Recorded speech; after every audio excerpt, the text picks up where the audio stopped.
Perfecto. Arrancamos esta nueva sesión con la gente de SmartFence, con Nicolás Bruna, perdón. Un placer, Nico, Bueno, que Luciano, estés muchas acá. gracias. Lo presento. Más que nada, bueno, a Nico nos conocemos ya de varios años, de compartir otros eventos como la ECO, por ejemplo, donde Sí, más que señor. compartir, disfrutamos, ¿no? En conjunto, ya como asistente también de la ECO y de compartir con varios otros profesionales conocidos, bueno, con Mauro, con Temperini y compañía, toda la gente un poco del centro del país, ¿no? Por así decir, para los que no conocen. Pero bueno, Nico, como él mismo se gusta describir, es un profesional convencido del valor de las relaciones humanas, ¿no? O sea, creo que un poco por algo trabaja también en SmartFence, creo, porque trabaja mucho sobre el tema de la seguridad sobre el ser humano, por así decirlo, ¿no? Desde la concientización, desde de todo lo que SmartFence brinda, no solo como producto, sino como solución en general, porque es más que un producto, es una solución, ¿no? Sí, sí, Eh, exactamente.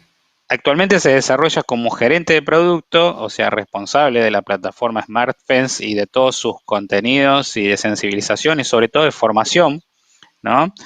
Eh, Podría hablar un montón de cosas, o sea, es Product Owner, es Scrum Master, o sea, trabaja muchos años en tema de gestión de proyectos y sobre todo de gestión del proceso de negocio. Obviamente ahora alineado súper con el tema de seguridad y el tema de concientización de la seguridad, pero para no robarles demasiado tiempo, le voy a dar el paso a Nicolás por si quiere extender su presentación, pero sobre todo para que ya empiece con su disposición y para que así los asistentes puedan disfrutar de su presentación. Así que Nicolás, yo me corro, te dejo el paso totalmente a vos. Bueno, bueno, Luciano, muchas gracias por la presentación. De hecho, sí, no me quiero detener tanto en hablar sobre mí, digamos.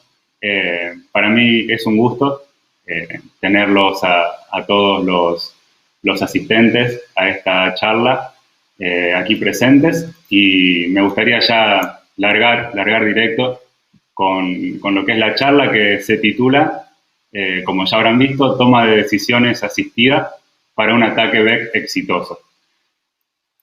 Como vamos a hablar de los ataques BEC, seguramente todos ya saben lo que es, pero como para entrar en sintonía y para refrescar un poquito los conceptos, la idea es dar un pequeñísimo repaso, algo bien breve.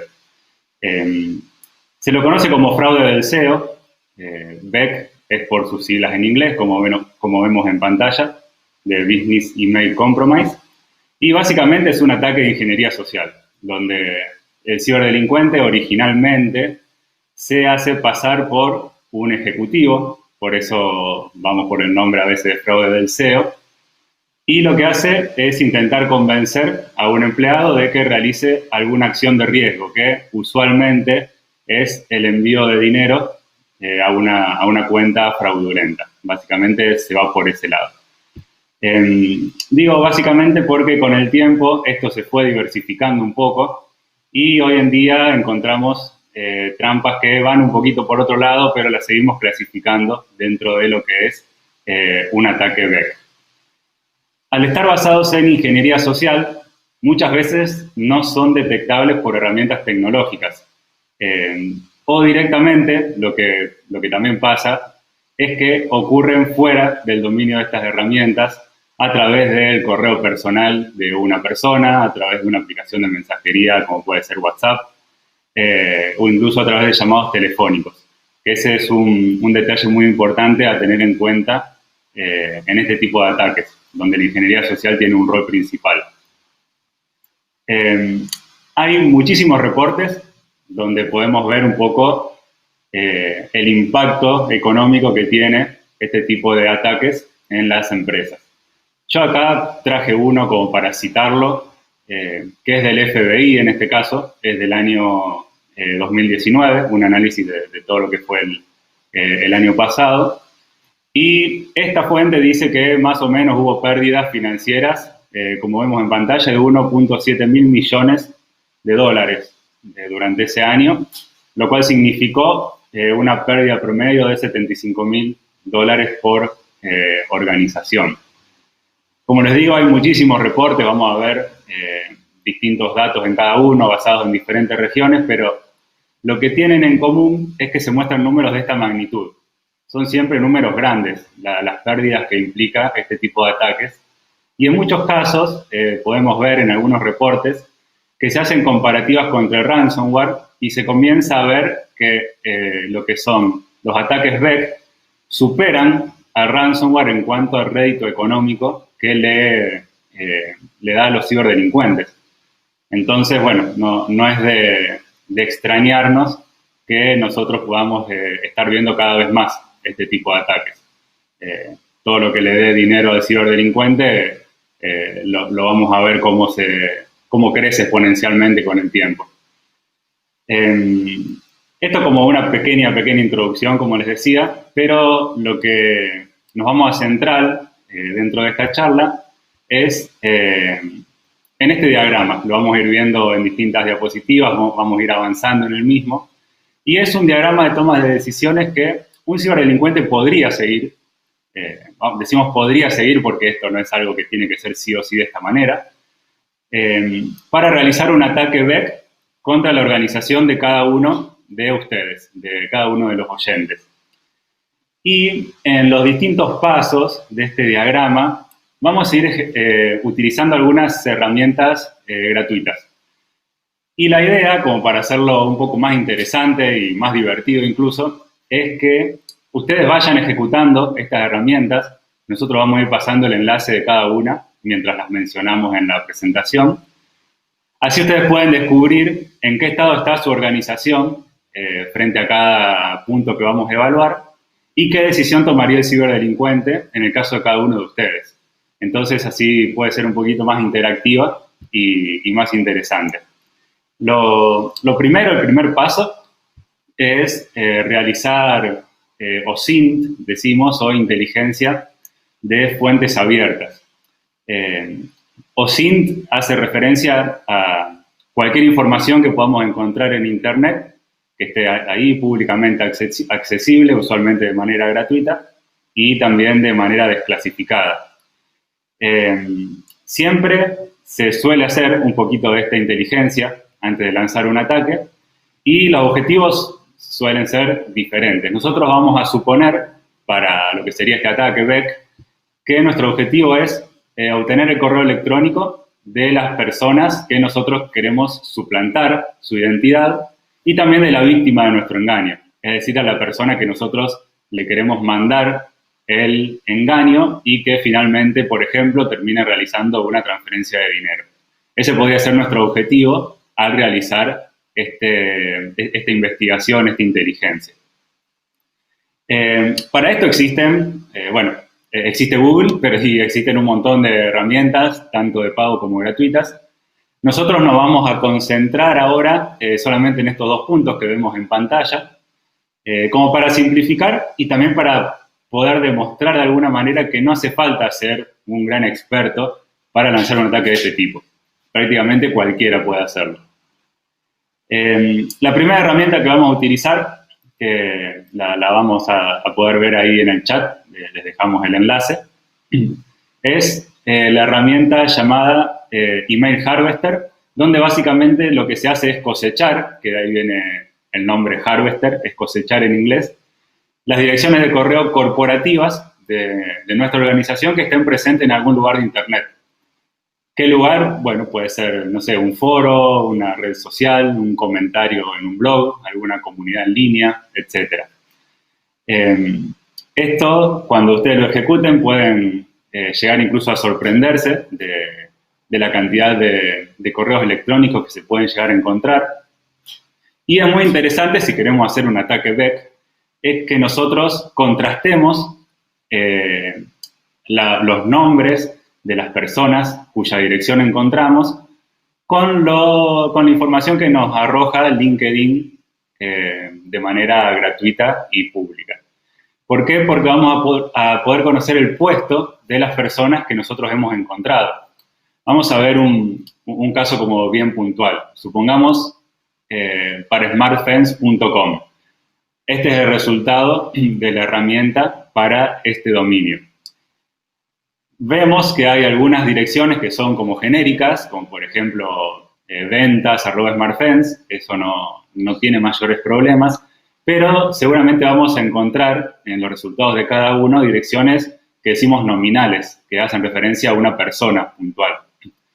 Yo, bueno, lo que hice fue cambiar acá el nombre de las personas para no filtrar ninguna información, pero básicamente podemos ver que en este caso tenemos direcciones del tipo nombre.apellido@dominio.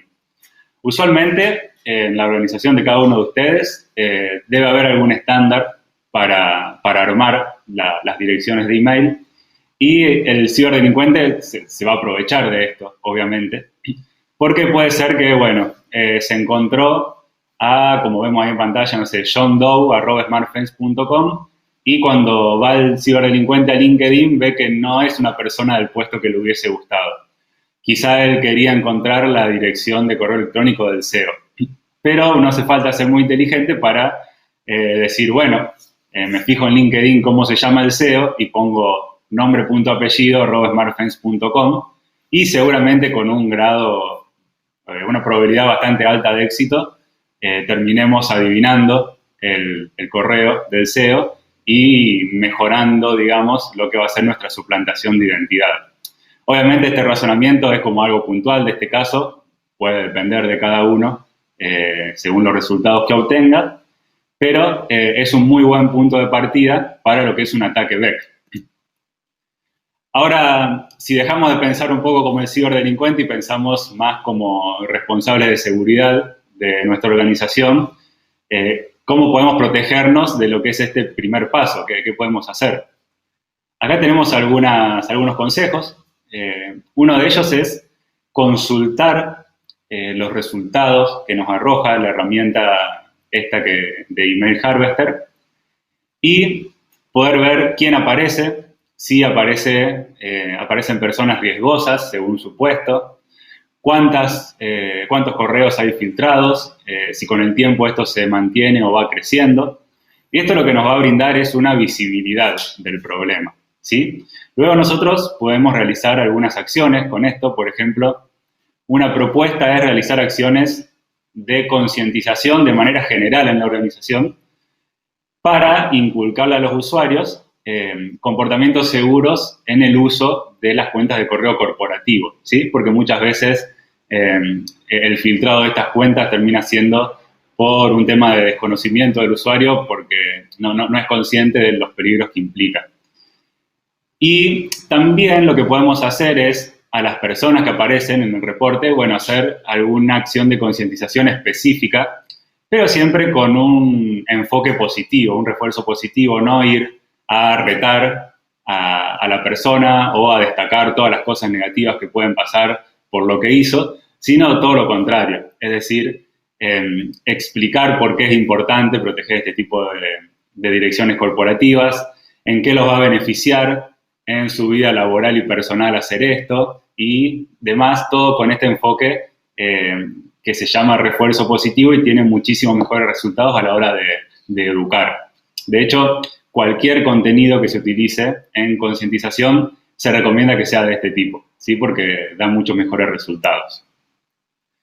Y antes que me olvide una más, lo que podemos hacer es realizar acciones para quitar alguno de esos correos de la web. Por ejemplo, si se filtró el correo del CEO, ya que estábamos hablando antes del CEO, podemos ver en qué sitio o en qué sitios está apareciendo y de alguna manera comunicarnos con los administradores del mismo para solicitar que se elimine. Si era un comentario, que se elimine el comentario, o donde sea que esté apareciendo, sí se puede quitar, como para que en un futuro ya deje de estar disponible ese correo con una simple búsqueda de OSINT. Bueno, dicho eso, pasaríamos a lo que es el segundo paso, que tiene que ver con elaborar la temática del contenido del ataque. En esta presentación no nos vamos a detener mucho tiempo en esto. De hecho, vamos a mencionar únicamente lo que vemos en pantalla, que va a estar basado en técnicas de ingeniería social bien tradicionales, que son, como ya sabemos, muy efectivas.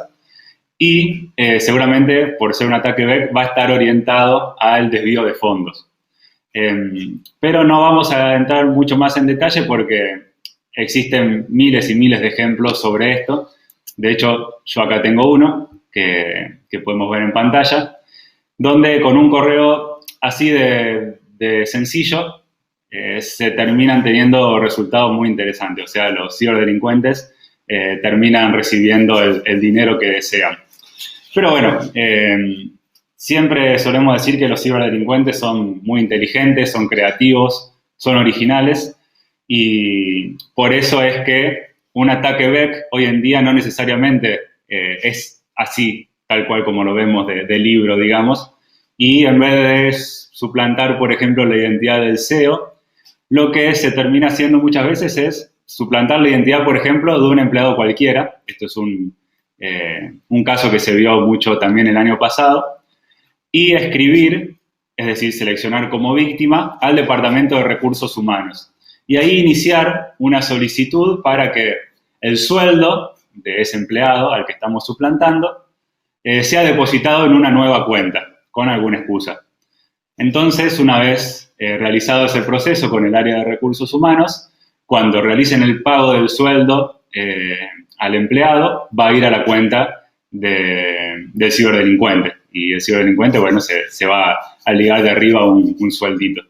Entonces, por eso le decía también antes que el ataque BEC no es siempre suplantar al CEO.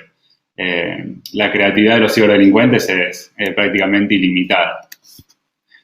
Pero bueno, vamos a seguir adelante. Nosotros ya en el primer paso seleccionamos las víctimas, tenemos sus correos o derivamos de algún razonamiento con probabilidad alta cuáles pueden ser sus correos y ya tenemos el engaño, el texto del engaño que vamos a utilizar.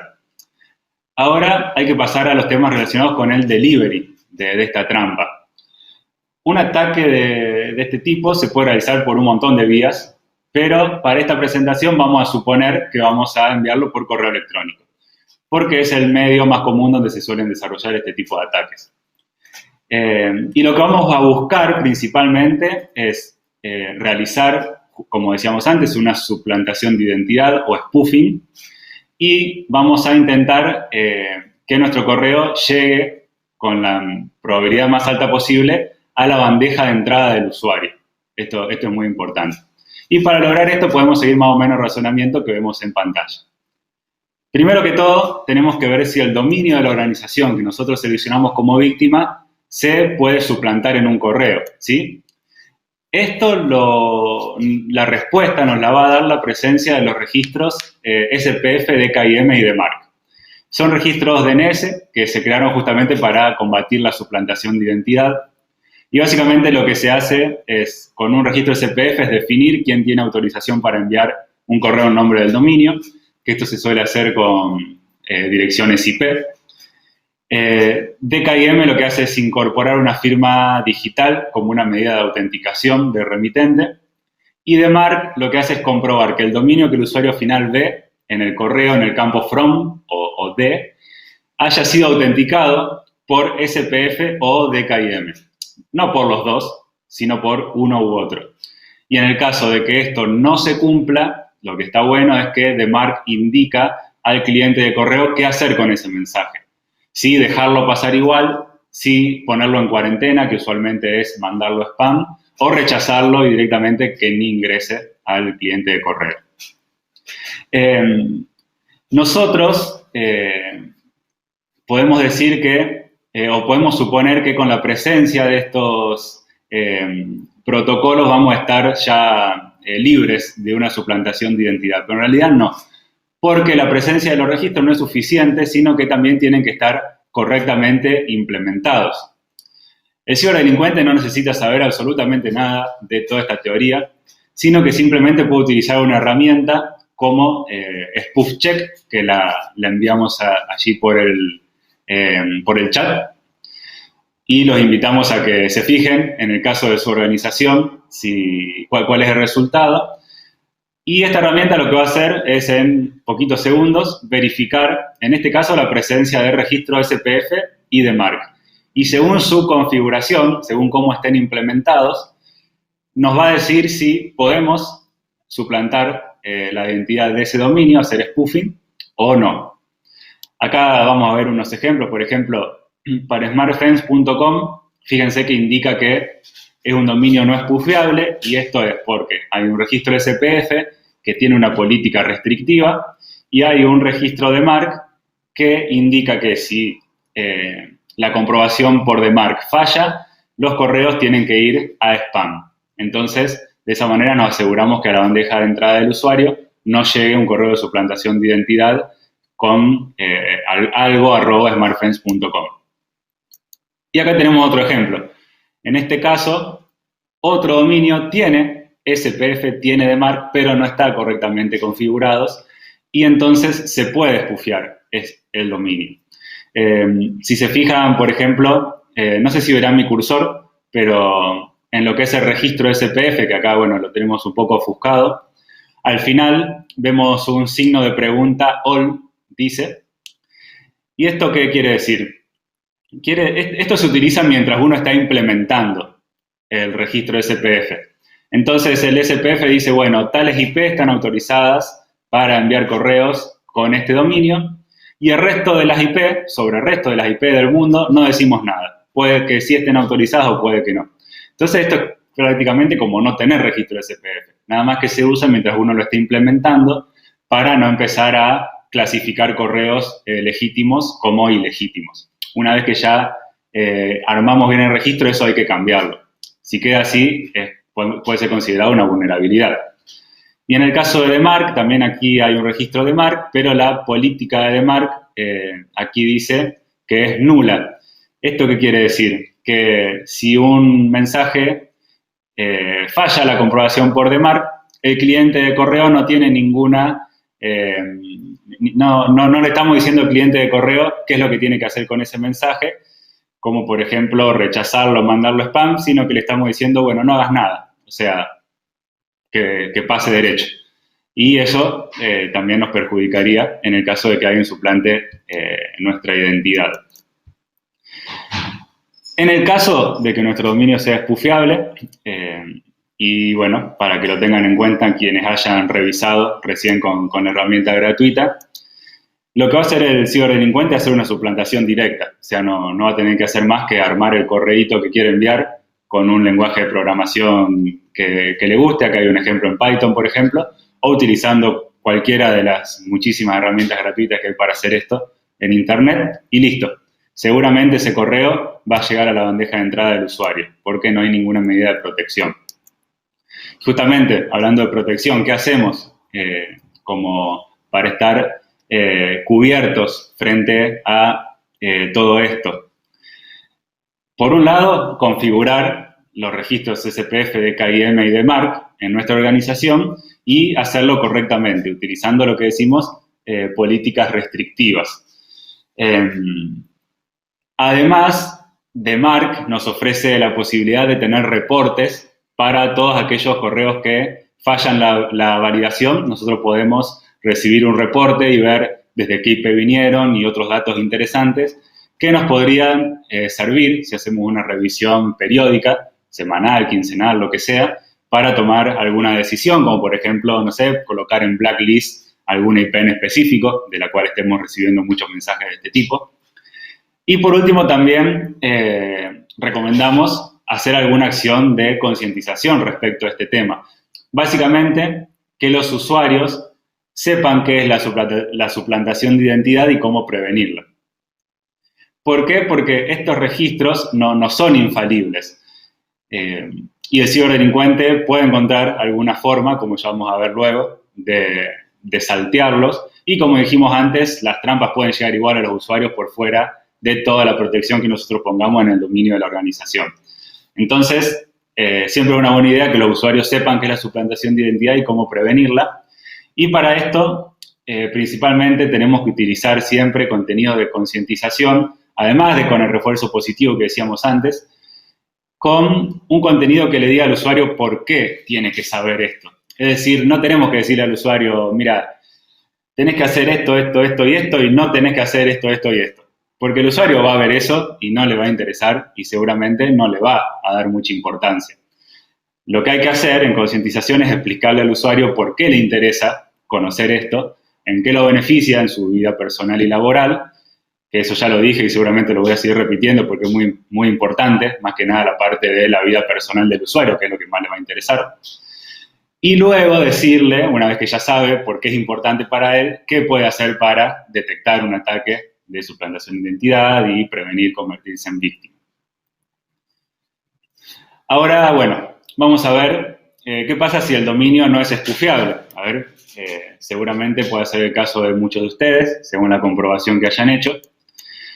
Y resulta que esta es una posibilidad de muchas.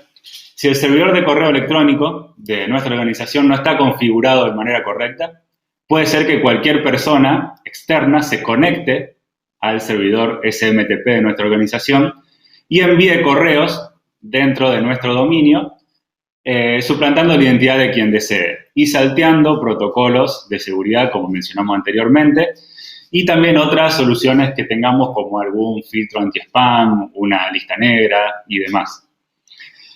Y bueno, esto parece que no podría ser así, pero en realidad es, y de hecho sucede en muchas organizaciones, y tiene que ver con, seguramente recordarán, el concepto de Open Relay, que era un servidor SMTP configurado para permitir que cualquier persona de cualquier lugar del mundo se conecte al mismo y envíe correos utilizando ese servidor.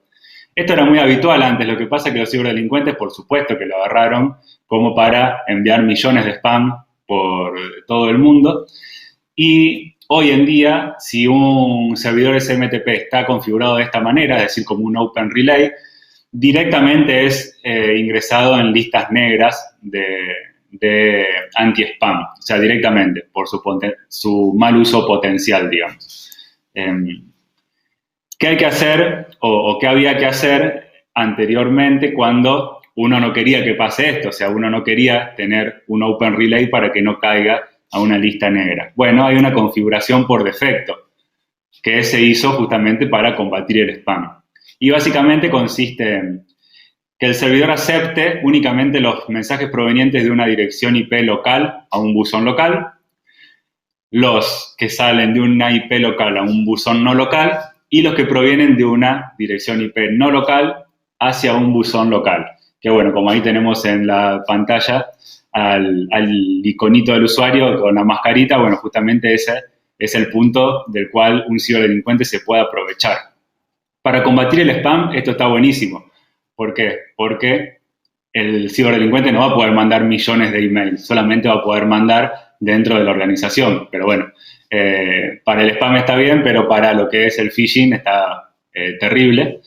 Y si nosotros no realizamos ninguna configuración adicional en el servidor SMTP,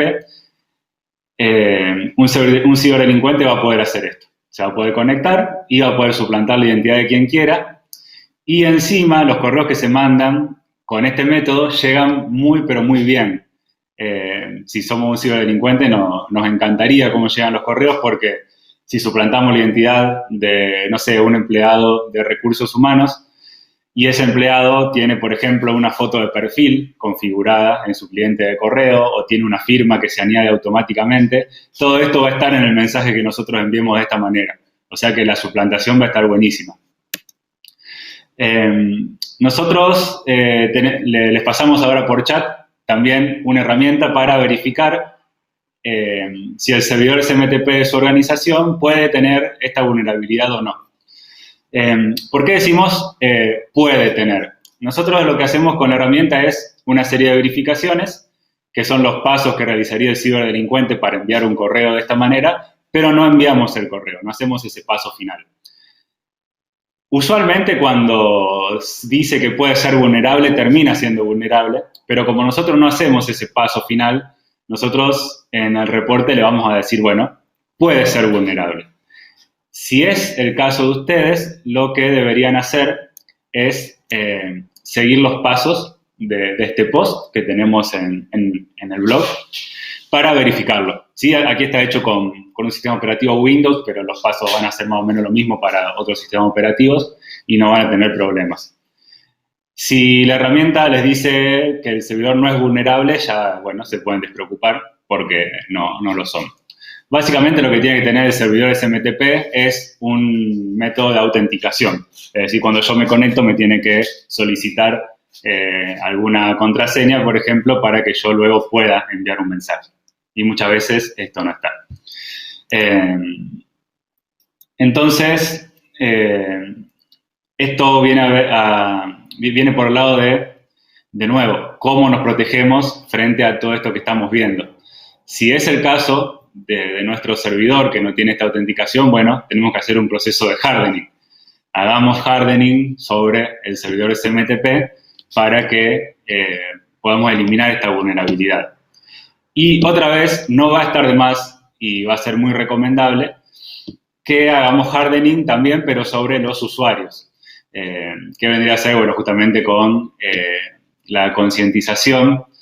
Porque, bueno, siempre es recomendable que los usuarios conozcan este tipo de peligros, es decir, a qué se están enfrentando o a qué se pueden llegar a enfrentar. Y tener siempre al que le llamamos el factor más importante en este tipo de temática de ingeniería social, siempre atento y actuando de la manera más segura posible, justamente para disminuir el riesgo de que terminen siendo víctimas de un ataque que utilice exactamente esta vulnerabilidad u otra similar, porque los ciberdelincuentes van a terminar encontrándole la vuelta. Y más o menos por ese lado viene lo que es el último paso, que es ¿qué hace el ciberdelincuente si tenemos todo en regla, según lo que vimos acá en este diagrama?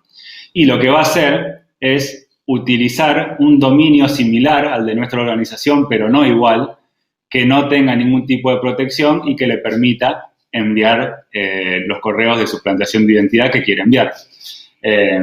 Para esto, para derivar nombres de dominios alternativos al de una organización, que sean similares, por ejemplo, en la fonética o en la sintaxis de cada uno, existen un montón de herramientas, o solamente uno tiene que tener un poquito de creatividad y ya los hace. Por ejemplo, nosotros vamos a dejar una herramienta para que ustedes puedan chequear esta información, que tiene algo que está bueno, que no solo les va a indicar todos los dominios similares al de su organización, sino que les va a indicar cuáles de esos está registrado y activo. Entonces, en esos casos, está bueno ingresar a ver qué hay en ese dominio, porque, bueno, nos podemos llegar a encontrar que está la imagen de nuestra organización en una URL de esas similares a las nuestras y vamos a tener que tomar acciones al respecto. Aquí tenemos algunos ejemplos como para ilustrar con LinkedIn. Fíjense que se cumple más o menos esto de que visualmente con una inspección media rápida pueda llegar a pasar alguno desapercibido.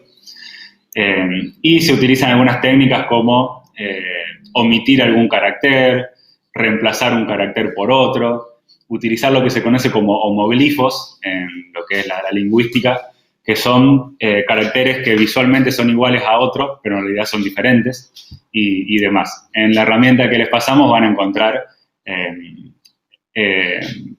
un resultado con la técnica que se puede utilizar para derivar el nombre de dominio alternativo y los posibles resultados para cada uno. Así que, bueno, los invitamos a que lo revisen. Y, bueno, ¿cómo nos protegemos de nuevo de esto? Otras propuestas que les vamos dando. Una es utilizar esta herramienta de manera periódica, cada cierto tiempo que nosotros definamos, y podamos ver los dominios que van estando activos principalmente, que son similares al nuestro. También una práctica que realizan muchas organizaciones es comprar y proteger los dominios más similares a los de la organización, que puedan ser más útiles para un ciberdelincuente al realizar una suplantación de identidad. Proteger vendría a ser colocarles estos registros SPF de KIM y de MARC bien configurados. Y también es una buena idea realizar una concientización a los usuarios para que sepan que existen este tipo de engaños, donde se le modifica algo a las URL como para que pasen desapercibido y terminen ingresando en un enlace malicioso, ya sea en un mensaje de correo electrónico recibido, los resultados de una búsqueda, en alguna promoción recibida por WhatsApp, etc. Y bueno, esos son todos los pasos del diagrama que estábamos viendo. E igualmente quisimos agregar lo que vendría a ser un bonus track para que no quede en duda de lo que decíamos antes, de que los ciberdelincuentes son creativos, son inteligentes y son originales. Este es un caso de phishing que lo recibió un compañero de SmartFence, que cuando lo vimos nos llamó mucho la atención porque dijimos, bueno, qué vivo que fue el ciberdelincuente, y de hecho consultamos a algunos expertos para ver si habían visto un caso de este tipo, y bueno, a los expertos que consultamos nos dijeron que no, que todavía no habían visto ninguno de esta índole. Entonces enseguida lo que hicimos fue, bueno, armar un post explicando todo y difundirlo por nuestras redes sociales como para hacer alguna reacción rápida sobre este ataque. Y también algo muy importante para destacar es que hicimos un newsletter para los usuarios finales. ¿Por qué insisto en los usuarios finales? Porque es lo más importante que hay en el caso de los ataques de ingeniería social. Hicimos un newsletter explicándole con lenguaje sencillo al usuario final sobre este riesgo, explicándole, por supuesto, por qué le tenía que interesar, tanto para su vida personal como laboral. Y las organizaciones que enviaron este newsletter a los usuarios disminuyeron el riesgo de ser víctimas de este tipo de trampas. ¿En qué consiste? Lo vemos rápidamente, está muy bueno. Hay que crear una cuenta de Google y no importa la dirección que le pongamos. Podemos poner cualquier cosa que nosotros querramos, @gmail.com. Sí tenemos que poner en el nombre y el apellido los de la persona que queremos suplantar. Una vez que creamos la cuenta, también le vamos a poder poner una foto de perfil, que esa la sacamos de LinkedIn o de alguna red social y listo. Es bien sencillo. Después hay que crear un documento, por ejemplo, un documento aquí de Google Docs, y escribir el engaño que querramos. Aquí nosotros pusimos unos ejemplos, similar al que recibimos, con un enlace malicioso, que el enlace malicioso podía estar ahí en el cuerpo del documento o podía estar en el comentario que nosotros dejamos, porque una vez que está todo el engaño escrito, hay que arrobar a la víctima. Le dejamos algún mensajito o lo arrobamos directamente. ¿Y qué es lo que va a pasar? La víctima va a recibir un correo con el comentario que nosotros le dejamos, de una manera muy similar a la siguiente captura. Incluso también puede recibir una notificación en su celular si tiene esta cuenta configurada en su smartphone. Y acá hay lo que nosotros le llamamos la suplantación de identidad nivel Dios, porque no se ve en ningún lado el correo electrónico del remitente. Tenemos el nombre, el apellido, la foto de perfil, totalmente editables, el asunto que nosotros querramos porque se toma el título del documento, y en ningún lado aparece la dirección @gmail.com. Por eso podemos poner lo que queríamos. Y ahí está el engaño. Ni siquiera hace falta que ingresemos al documento. Ya está ahí. Ya nos llegó a la bandeja de entrada. Y de hecho el delivery a la bandeja de entrada es prácticamente garantizado, porque el correo está enviado desde los servidores de Google y tiene todas las medidas de seguridad tomadas por Google en perfecto estado. Fíjense, por ejemplo, que DKIM, SPF y DMARC se autentica, pero de manera totalmente perfecta. El tema es cómo nos protegemos de esto, porque fíjense que el dominio de Google, docs.google.com, no va a caer en una lista negra como para que nuestros usuarios accedan desde su navegador y vean una pantalla roja de que están en un sitio peligroso. Eso no va a pasar. Lo que hizo Google con el engaño que nosotros analizamos fue restringir el acceso al documento que tenía el engaño. Pero eso no sirve absolutamente de nada, porque el engaño ya está en la bandeja de entrada del usuario. Sigue estando ahí, como veíamos antes. No hace falta que ingrese al documento. Y otra cosa que puede pasar, bueno, los registros de SPF, DKIM y DMARC no nos van a servir de nada. Seguramente no sea práctico que bloqueemos al dominio de Google en nuestra organización, y si lo hacemos, igualmente esto puede llegar por afuera al usuario final de la misma manera. El filtro anti-spam de Google por ahora no se está bloqueando a sí mismo, así que, bueno, nos queda volver a insistir en que el arma que no puede faltarnos contra este tipo de casos de ingeniería social es el usuario final concientizado. Un usuario final concientizado respecto a este tipo de ataques va a estar atento y también idealmente va a poder detectar estos engaños y reportarlos y prevenir que nuestra organización sea víctima de este tipo de ataques. Si nosotros incluimos al usuario final en la estrategia de seguridad de la organización, estamos haciendo lo que decimos una inversión transversal, porque estamos actuando sobre todos los niveles jerárquicos de nuestra organización y los beneficios, contrario a lo que se suele pensar, se pueden medir de manera objetiva, ¿sí? Basado en acciones que realmente suceden y se puede demostrar cómo el comportamiento de los usuarios realmente cambia. Y vimos que, bueno, al final la concientización la nombramos como solución propuesta en todas las problemáticas, pero ojo que no como una solución mágica que resuelva todos los problemas y nos deje una seguridad del 100%, pero sí como la capa para nosotros, y creo que la mayoría de las personas va a estar de acuerdo, más importante dentro de nuestra organización y dentro de nuestra estrategia de seguridad para combatir la ingeniería social. Así que, bueno, con eso damos por cerrada la presentación. Les agradezco mucho por la atención y, bueno, dejamos el espacio abierto para preguntas. Muy bien. Yo ahí, Nicolás, porque ya empezamos la otra sesión, a todos los que están, si quieren hacer preguntas, no sé si se pueden acercar al stand de SmartFence, creo que es lo mejor.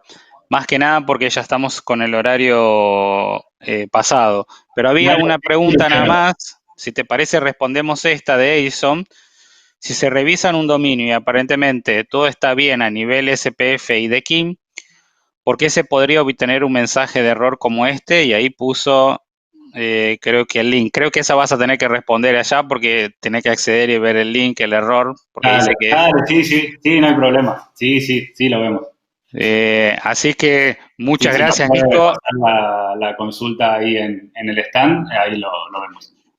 Muchas gracias, Nico. Muchas gracias a la gente de SmartFence. La verdad que Dale, Luciano, lo que vienen haciendo ustedes a nivel concientización y la solución de ustedes, sobre todo porque, como digo, hay mucho contenido en español y creo que es uno de los mejores, del punto más fuerte que tienen, o sea, a nivel solución de ese estilo.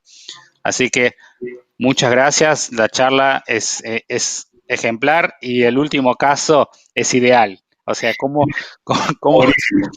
suplanta a Google, ¿no? Es ideal. Así que muchas gracias. Sí, que parece intocable. Che, Muchas bueno, gracias. gracias a vos. Chao, chao, hasta luego. Chao, gracias.